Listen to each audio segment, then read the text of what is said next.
In this video, I'm going to provide an introduction to descriptive statistics. And when we think about descriptive statistics, what we're really doing is taking the most objective, quantitative approach to answering a research question.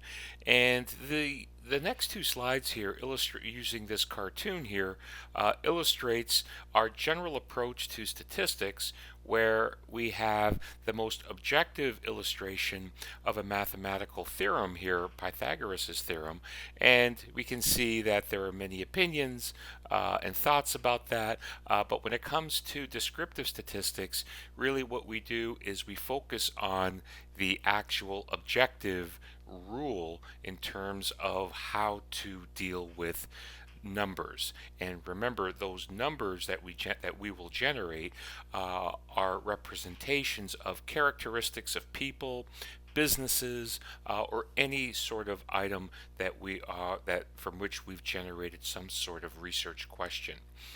And the most basic approach, the most fundamental approach to begin evaluating numerical values is through what's called a frequency distribution. And the term frequency implies that what we're doing is we're counting how many times a particular score occurs, and we'll use an example on the next slide to illustrate a very straightforward approach to generating a frequency count. The symbol for frequency is a lowercase italicized f, and this is the common symbol that you'll see many times when using a symbol to represent a frequency. In other words, how many times a particular score occurs. What a distribution is, it is a manner in which we will be able to evaluate how those frequencies are spread out among a set of scores. And so by examining the by examining the distribution of the frequencies, we can ask the question, is there a unique order? Is there a particular pattern that exists for these scores? And we do that in a graphical sort of way. Some other features that we will address when it comes to frequency distribution is uppercase N. Now, the uppercase N is the symbol used to indicate the total number of scores that were collected as part of a research project. How many total cases make up the data that a researcher has in hand. And there are four ways that we'll examine on how to organize the data.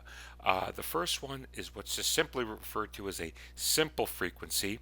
And simple does not imply easy. Simple means that it has the lowest number of calculations in order to examine a distribution.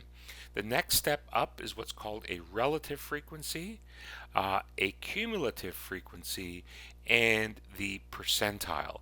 And the percentile is a calculation that is used very commonly when trying to examine how one score is related to the full number of scores, such as the percentile ranking in among an exam of 300 students. How does one person score? What is that person's percentile ranking with respect to all of their peers?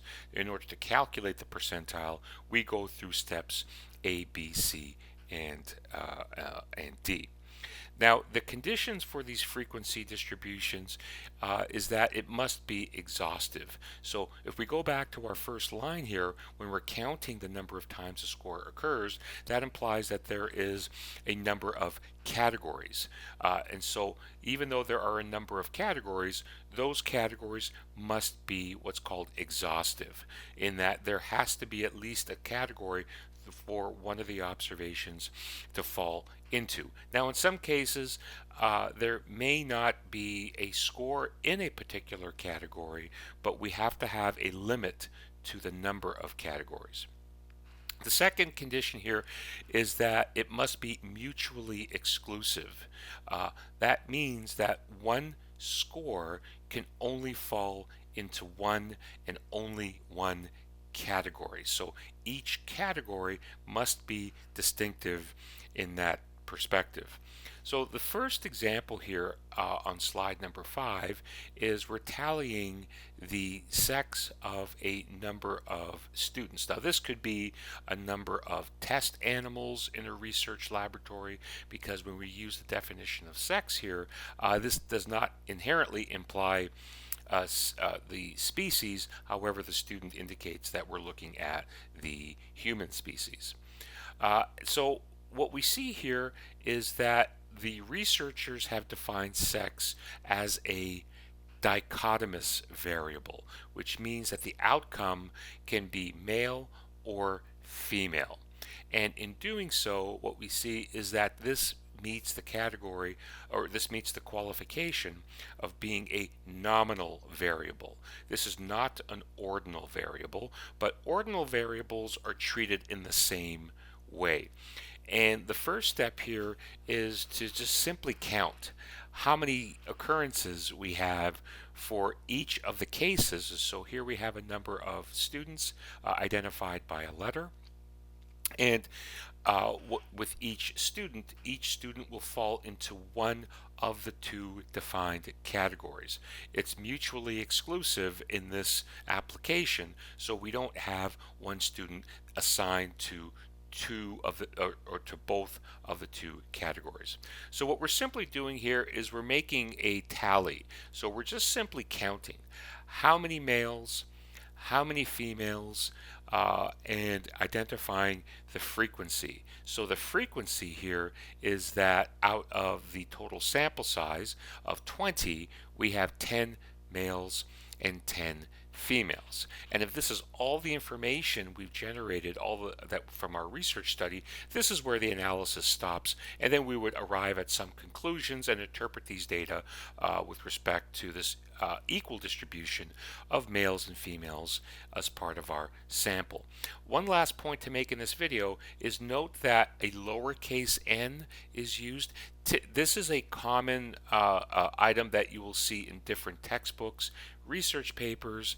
However, I will typically use an uppercase N when referring to the total sample size. But it's not uncommon to see the lowercase n and the uppercase n used interchangeably in different sources. However, as I indicated, I'll be using the uppercase n in this course to make reference to the total sample size, and I will use a lowercase n to indicate the sample size of a particular category.